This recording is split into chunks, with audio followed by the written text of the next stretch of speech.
Atomic Habits, the author describes basically that all of our actions are votes for the type of person that we want to be. And so what you're describing is like huge change. And when, like you said, you're unrecognizable now compared to who you were before. But what you're talking about is you just made all of these little micro choices every single day and continually poured into yourself and improved over time in an incremental fashion.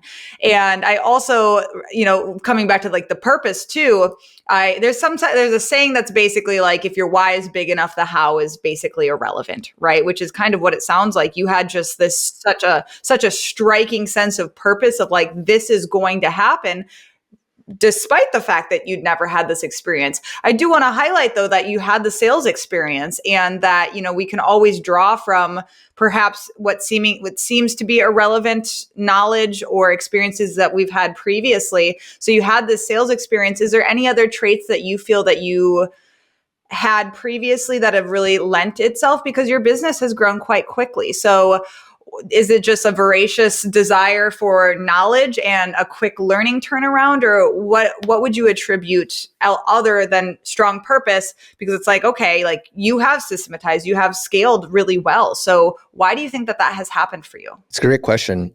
I do want to give credit as well to the Marine Corps. I went into the Marines at an early age. I was 19 years old, and I learned a lot of values there, and I learned the importance of it's up to you to get things done. And as much as I did use that when I got out of the Marines, I believe the addiction of alcohol really got to me. As much as you want to attract these things into your life, if you have bad habits, it's going to be impossible for you to get there. And that's what I had. I just had bad habits. And I had a bad mindset about myself. And I think I was playing the victim mode of, okay, these things happen to me. And, I'm not destined to change my family's,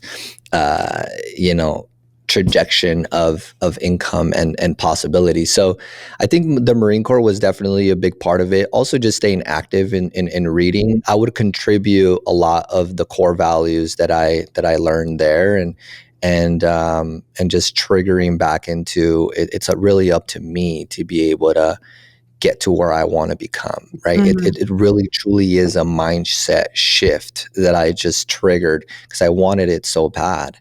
And, from there, it was just all action. Well, and the reason I'm like really highlighting this and talking about the mindset and the personality shifts and just the habit switches is because whenever you look at a successful business person or successful person, but obviously this is a cleaning business podcast, most of them will attest that they have had to go through insane levels of personal growth and like shedding of one's skin again and again. And I know myself of like looking back at that 22-year-old girl who started the business, like unrecognizable, like that's not even the same person. It feels like, even though it is, of course. And I just love to hear that, this iterated again and again, that we have to change in order to get the things that we want. Like we have to. And so change is inevitable. It's just in which direction is it going to go?